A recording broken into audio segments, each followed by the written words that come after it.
Last 10 years or so, we've seen various meetings throughout the world where Hindus or representatives of Hinduism and other pagan traditions have got together and kind of identified their common ground and identified common challenges to move forward. Do you think that this is a natural process which is quite laudable, or do you think that it could be seen as just contrived, like my enemy and your enemy are the same person? Right. Mm-hmm. With genuine pagans, it certainly works. You see, there have been these international conferences called the Gathering of the Elders in 2003, 6, 9 and 12 so far. They were all held in Indian cities. But they brought together people from all over the world, from New Zealand, from Australia, from Africa, Middle America, North America, Europe. The only area neglected so far is South America, because there are less Hindus there, I suppose. You know, just at a time when there is quite a pagan revival going on in South America.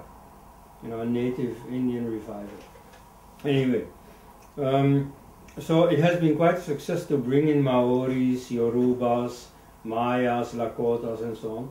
And you know, there, at that level, of course, there is a very good understanding between Hindus and those groups. You know, there has first been, you know, a stage of bilateral meetings between diaspora Hindus and those communities. And then later, you see, there were these international conferences where people from all over the world came together.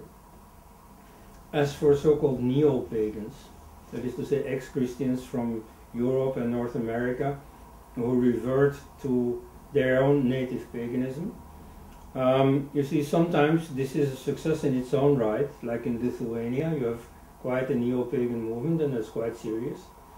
And you see, they also can easily find common ground with Hindus. By contrast, in Western Europe, you have quite a few, well, what shall I say, neo-pagan movements who, you know, dress up as neo-pagans, you know, who verbally like to come out, you know, with their heritage, but are really driven by modern agendas. Like you see, most modern political ideologies have a translation into neo-paganism. You know, you have feminist neo-pagans, you have anarchist neo-pagans, you have nationalist neo-pagans. So that is not a very serious movement, and to that extent it also doesn't feel like getting together with Hindus. You know, there the initiative totally comes from Hindus. And in some cases, you know, there is not even any common ground at all. Like for instance, there are nationalist groups who play at being neo-pagans. And of course they are naturally disinclined to associate with Hindus, because Hindus are immigrants, Hindus are foreigners. Often also they have a very negative image of Hinduism, you know, like much of society, you know, associating Hinduism with, you know, what they read in the media of Hindus being cruel and fanatic against the minorities and so on. So those people are just not interested in associating with Hindus, and you will probably never meet them. Which is just as well. I mean, you should let this anyway develop naturally. You should not try to force things. You know, with other groups there is a certain development possible, but you know, you should let it naturally develop. However, this issue raises an intra-Hindu problem. A problem, you know, for Hindus themselves. You know, so far most Hindus are, you know, creating or cultivating a very idealized image of Christianity and Islam.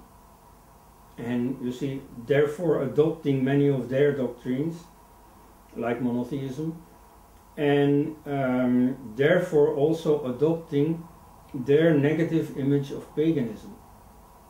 And so they try to make Hinduism as similar as possible to Christianity or Islam. So that is not how it should be. For example, I witnessed a meeting between local pagans and the Swaminarayan sect in Antwerp, where there is a big Indian diamond community. And it was, the two communities were very different.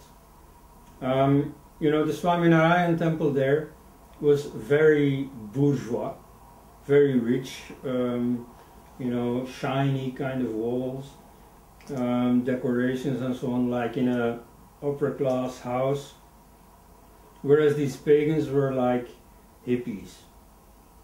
And so it was a very strange event where an organized religion, Puranic Hindu religion, met a disorganized, improvising neo-religion of the local neo-pagans.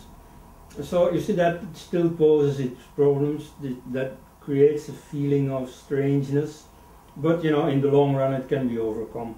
It's not unnatural, these things happen, but in the long run, if Hindus study these things more profoundly, they can certainly handle it.